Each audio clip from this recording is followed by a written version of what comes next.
Capital News tonight. The construction project of the East Africa Commercial and Logistics Center is launched in Ubungo, Dar es Salaam.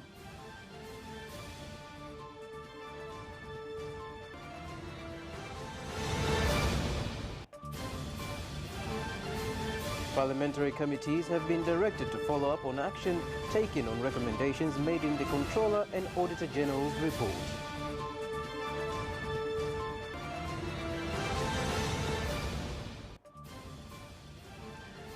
And in sports, athletes Gabriel Gueye and Alphonse Sembo return after their international marathon wins.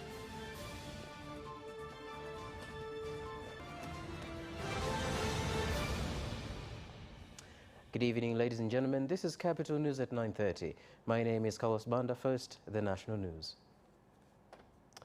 Prime Minister Kassim Majaliwa has said that during the 2021 to January 2023, the government signed 537 investment projects worth $7,222 million that are expected to create 92,770 jobs.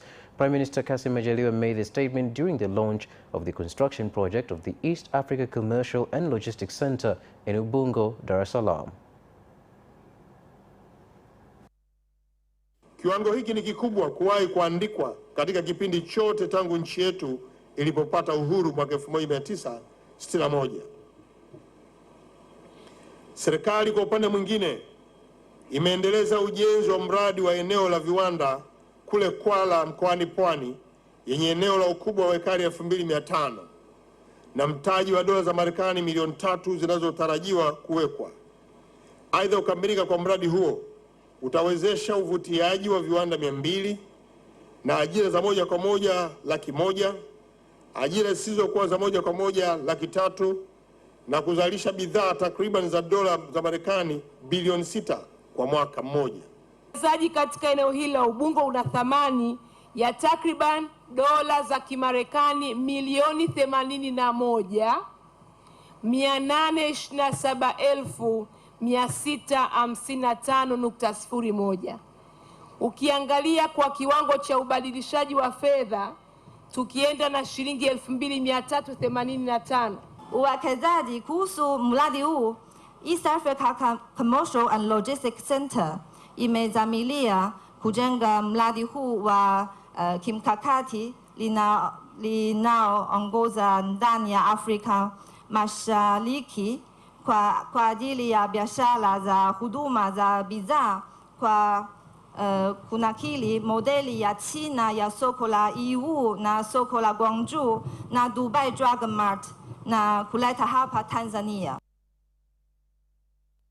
Speaker of Parliament Dr. Tulia Ackson has directed the parliamentary committees dealing with expenditure and public funds to start looking into what action has been taken on the Comptroller and Auditor General's recommendations that have been passed as resolutions by Parliament and presented to the government for implementation.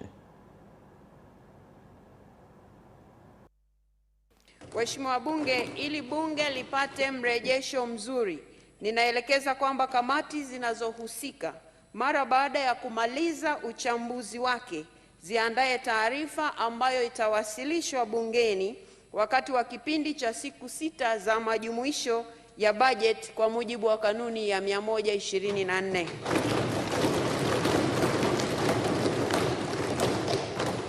Ni matumaini yangu kuwa utaratibu huu utaliwezesha Bunge kutekeleza kikamilifu jukumu lake la kuisimamia serikali kwa kujua ni namna gani serikali imetekeleza maazimio yanayotolewa na Bunge kuhusu taarifa inayotolewa kila mwaka na mkaguzi na mdhibiti mkuu wa hesabu za serikali yani CAG.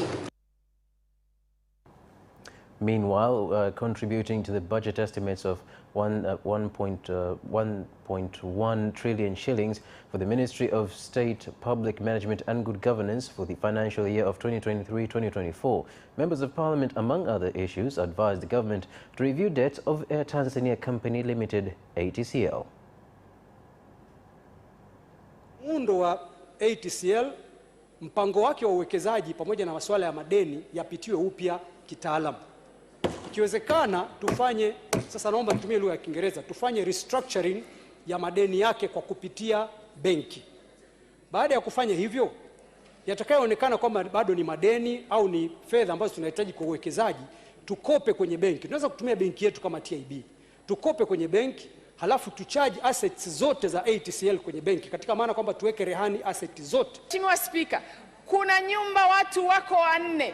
Ameanza kuomba ajira wa kwanza, huu ni mwaka wa 5 mpaka wa 6, lakini mpaka na wadogo zake wamekuja kusoma, wamekuwa watu 4, wanasomeshwa kwa shida, lakini mpaka leo hawajapata ajira. Kila wakiingia kwenye mfumo kuomba ajira, ajira zikitoka hawamo. Mheshimiwa Spika, inaumiza. Ni kweli wabunge tuliomo humu wote, wala sio wachache, simu zetu zimejaa kuombwa ajira. Lakini waheshimiwa wabunge, haya yataisha haya tukiwa na tume ya mipango.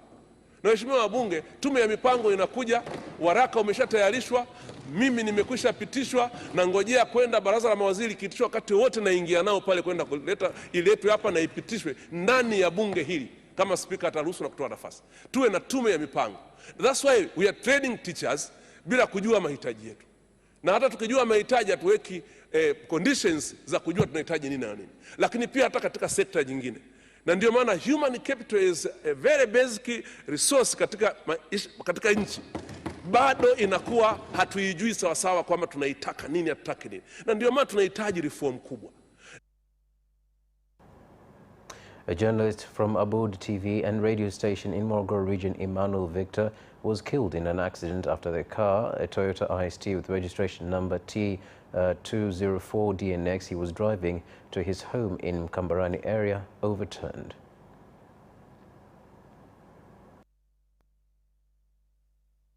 Mnamo tarehe 20 mwezi wa 4 mwaka huu 2023 majira ya usiku, huko katika eneo la Mkambarani, kata ya Kinguruila, wilaya na mkoa wa Morogoro, kwenye barabara hii inayotoka Dar es Salaam kuja Morogoro, gari lenye namba za usajili T204 DNX aina ya Toyota IST.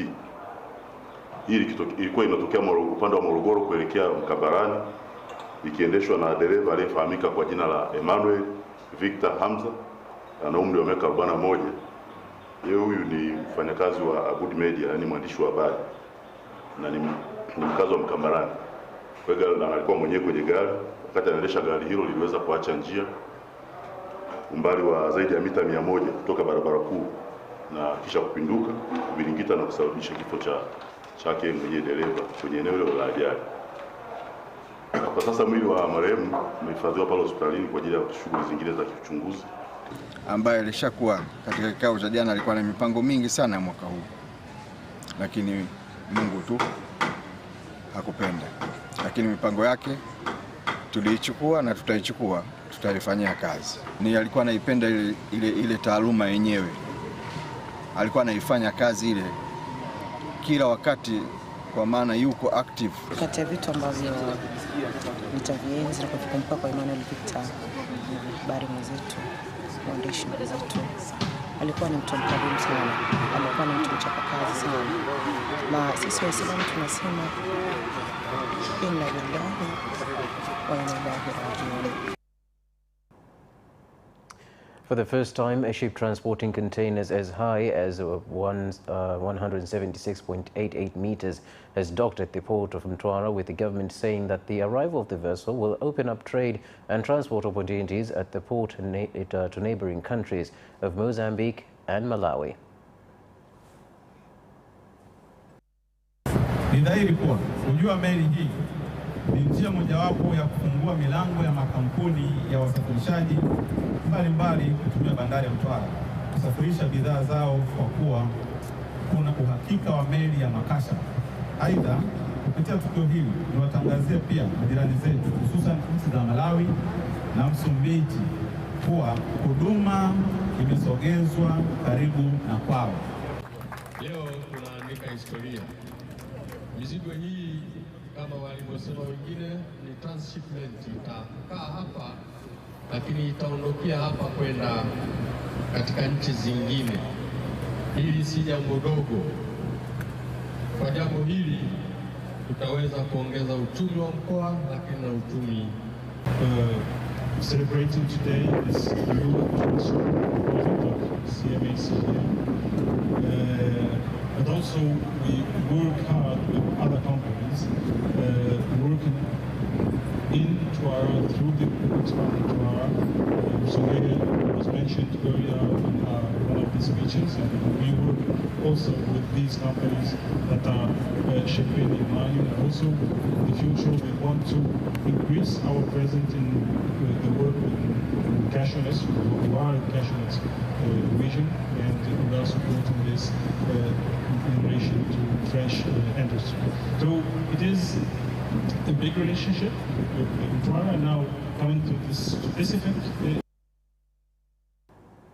The Treasury Registrar, Nehemiah Mchechu, has directed institutions and public organizations which are non-commercial entities to make sure they decrease dependency on the government if they want to continue existing. He gave the directive in Dar es Salaam during a meeting with a second group of executives of various public institutions. Na leo focus kubwa ilikuwa ni taasisi ambazo sio za kibiashara, ambazo jumla ni kama 187. Kwa hiyo ni kundi kubwa la leo kuliko lile la jana. Na taasisi hizi ni mchanganyiko na taasisi za maji, una za afya, Muhimbili, Moi na kadhalika, una vyuo vyetu vyote na nyingi za research and so forth. Kwa bado katika mazungumzo yetu ya leo tulikuwa tunakumbushana wajibu katika uchumi wa taifa, kwa maana ya mapato, kwa maana ya ajira na kwa maana ya uendelevu wa mashirika yenyewe. Lakini pia msajili wa hazina amesisitiza kwamba iko haja ya mashirika ya umma kujitafiti, kujitathmini kwa lengo la kuongeza uchango wake katika mfuko wa fedha ambao sio wa kodi. Kwa sasa hivi kwa mwaka ilikuwa pia ni kuelezea juu ya maboresho mbalimbali yanayofanyika kwa maana ya viashiria mbalimbali vya utendaji kazi wa mashirika haya ya umma na namna ya kupima utendaji kazi wa mashirika ya umma na malengo kwa ujumla ya serikali juu ya mashirika haya ya umma ili yawe na ufanisi mkubwa. A one-month-old infant daughter Hamisi in Musoma District, Mara region, has died in unusual circumstances and his body allegedly turning into a stone. The incident is claimed to have occurred when the mother of the baby was on her way from Katoro Ingate region to visit her grandmother in Ngarabjabo in Musoma District. Miaka mitatu. Nilipofika hapa hivi wakasema hivi msiwaingize chumba hicho kimoja wawili mapacha. Wa kike huyo ambaye ni mzima aingie kule na mama yake. Huyu marehemu mimi ndo nimbebe nimpeleke kitandani kwa mama. Nikambeba kabisa, nimempakata hivi ni mtoto. Alipofika tu hivi mikononi akasinyaa. Akawa kitu kama vile kigumile, nikabeba hivyo hivyo nikampelekea mama kitandani. Mama alipofika kitandani akasema sasa ngoja nimuone. Alipofungua hivi akakutana na jiwe. Hilo linalosemekana ni jiwe. Vyombo vyetu vimelichukua, vimekwenda kufanya uchunguzi pamoja na uchunguzi wa mama na maelezo zaidi. Baada hapo tukipata taarifa ya kina tutawatangazia wananchi kwamba ni kitu gani hasa kimetokea. The government has said that 61 areas have been identified as animal routes, including those used by elephants, who have been causing deaths of people and destruction of crops, and that implementation of the proper land use program that is inclusive will address land disputes facing people. This was revealed during the signing of an agreement between the governments of Tanzania and Germany that aims to address conflict between humans and wild animals.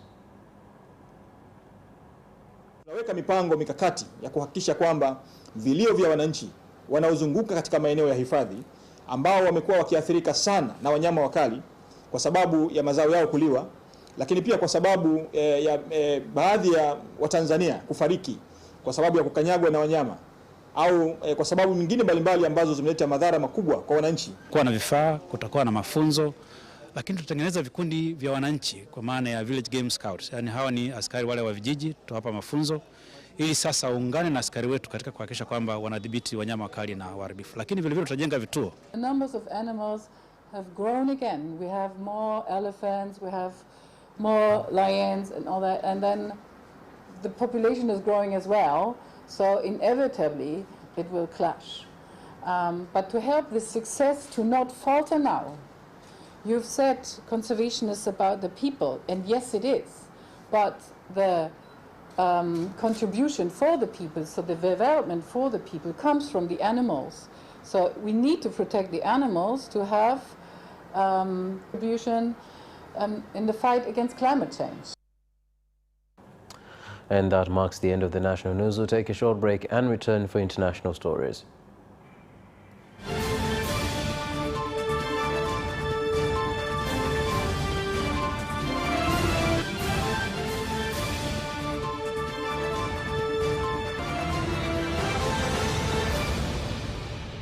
Welcome back, and now international news. Starting off in Sudan, the head of Sudan's paramilitary rapid support forces RSF General Mohamed Hamdan Hemeti Dagalo has said that he will not sit down and talk with his chief rival General Abdel Fattah al-Burhan as fighting continues in Sudan despite repeated attempts at a ceasefire between the RSF and the Sudanese army. For its part, the Sudanese army also rejected on Thursday calls for negotiations and said that it would only accept the surrender of the RSF, which it has labeled as a rebellious force. Fighting in Sudan between the army and RSF has continued for a sixth day, with more than 300 people killed. And moving on, in Kenya, the leader of the opposition coalition, Azimio Raila Odinga, has called on for more efforts to revive the economy. The statement comes at a time when thousands of public servants in the government and the counties have not been paid their March salaries. Watu hawajui kuendesha serikali. Imezidi kuvuja. Hata Uhuru alipokuwa pale alikuwa na rogota, leo na kesho wanatumia. Hakuna siku moja ambayo wafanyikazi wa serikali walienda bila mshahara kwa wiki 3. Wakati Kibaka alichukua, hukusikia Kibaka analia, Moi aliwacha serikali mbovu, hakuwacha pesa, hakufanya nini. Lakini kwa sababu hawajui kufanya kazi yao, wanasema watu wa Uhuru walipora mali, walienda sijui wapi. Kama mnajua watu wa Uhuru walipora mali ni wa Kenya, kwa nini msipeleke hao kotini? NATO has said Ukraine's future lies in the alliance. During his first wartime visit to Ukraine, NATO's chief Jens Stoltenberg pledged continued military support for Ukraine. He said NATO stands with Ukraine as long as it takes. He also invited President Volodymyr Zelensky to the NATO summit in July this year. Ladies and gentlemen, that sums up the international news for tonight. We'll take a short break and return for business stories.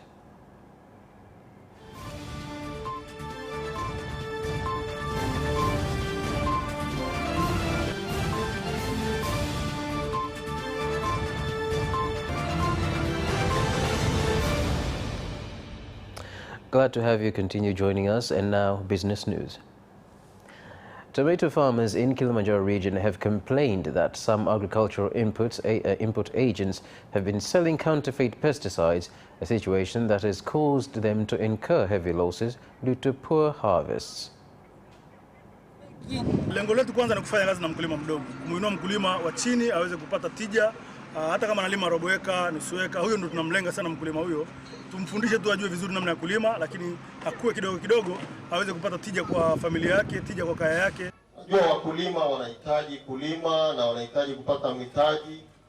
Kama wizara wamejaribu pia kuongea na mabenki mbalimbali hapa nchini ili kuhakikisha kwamba wakulima wanaweza kupata mitaji. The Minister of Education, Science and Technology, Professor Adolf Mkenda, has said that the government will continue to give priority to issues concerning innovation and technology, with preparations for the Innovation Week underway. Kupata fursa ya kuonyesha bidhaa zao na hivyo kujulikana kwa wawekezaji na watumiaji wa bidhaa hizo. Vile vile, wiki ya ubunifu Tanzania inafanyika ili kutoa fursa kwa wabunifu, wagunduzi, watafiti, watunga sera, wadau wa maendeleo na washirika wengine kukutana na kujadili sera, kanuni na miongozo mbalimbali kuhusu maendeleo ya sayansi, teknolojia. Leaders of agricultural marketing cooperative societies, AMCOS, have been called on to be ethical in order to avoid disputes that affect their efficiency and demoralize farmers. Tatizo ni tunafikiri katika ufinyu, kuvutana kila saa migogoro, hivyo ndio tatizo kubwa lilopo. Lakini kama wote tunaamini kwamba tunaweza kusimama pamoja tukasimamia rasilimali hizi chache zilizopo, mnaweza kufanya mageuzi makubwa sana. Najua wenye magari hamko season nyingi mafuso. Inawezekana kwenye hamko ambao tayari mna maghala labda nyingi tu. Inawezekana hamko ambazo mmeshakopesha mahela kwa labda nyingi tu. Hiyo ni miaka 6 tu. Lengo kubwa hasa ni kwanza kuwajengea uwezo kwenye masuala mbalimbali, ikiwemo mwaka huu tumebezi sana kwenye masuala ya uongozi na utawala bora, lakini pia tumebezi kwenye masuala ya kuandaa mipango kazi na mipango mkakati na mipango biashara, lakini pia tumejikita pia kwenye masuala ya kuondoa hati zile ambazo sio nzuri kwenye masuala ya ukaguzi. Mafunzo haya leo tumepata kujifunza vitu vingi sana, kwa sababu tumeweza kupata elimu ambayo na imani itaweza kutusaidia na kuweza kukuza hasa masuala ya kiushirika, kwa sababu ameongelea masuala ya utawala bora, vitu ambavyo kiukweli vitu ambavyo mwanzo wakati tunafanya kuna vitu kwa tunavifanya tulikuwa tunakosea, lakini kwa maelezo ambayo tumepewa pale na kiongozi yule ambaye amezungumzia masuala ya uongozi na utawala bora. And that is all for the business news. We'll take a short break and return for sports.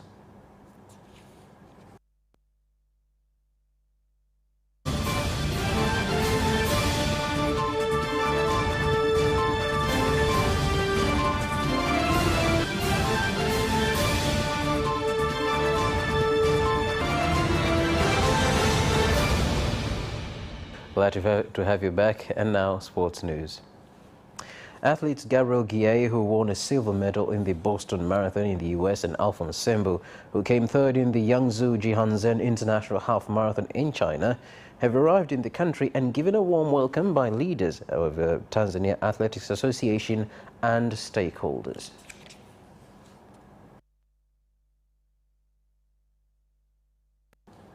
And moving on to another story, the national handball women's team head coach believes the team can win the Zone 5 championships scheduled to start next week at the Benjamin Mkapa Stadium in Dar es Salaam.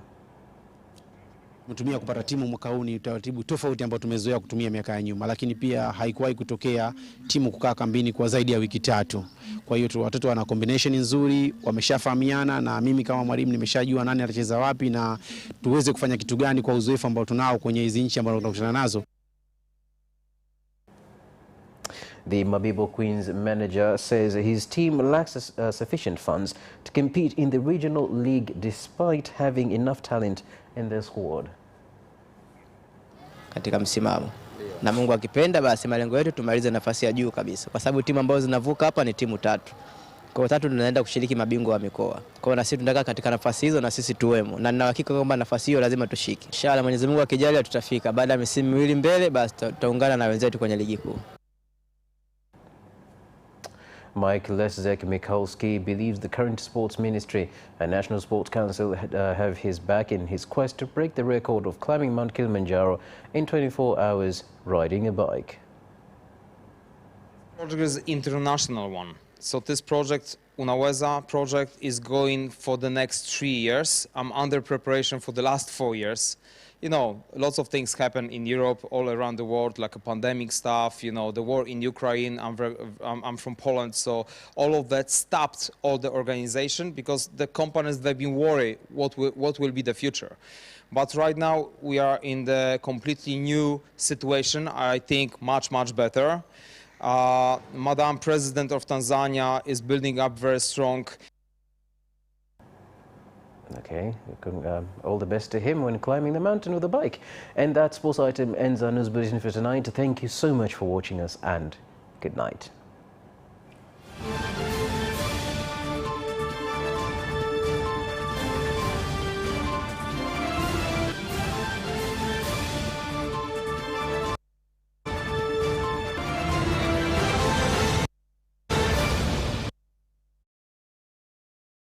Watch Capital News at 9:30 and get updated on what is happening in Tanzania and around the world on political, social,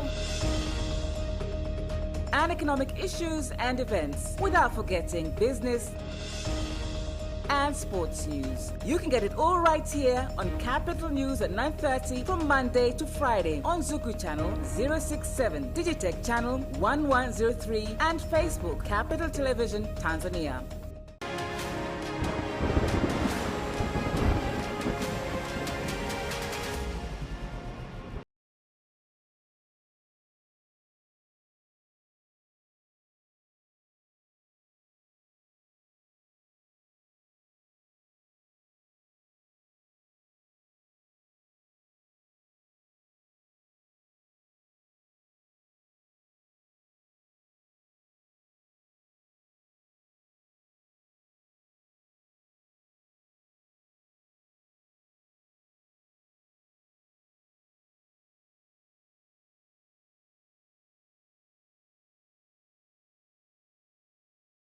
Kose kufuatilia Our Earth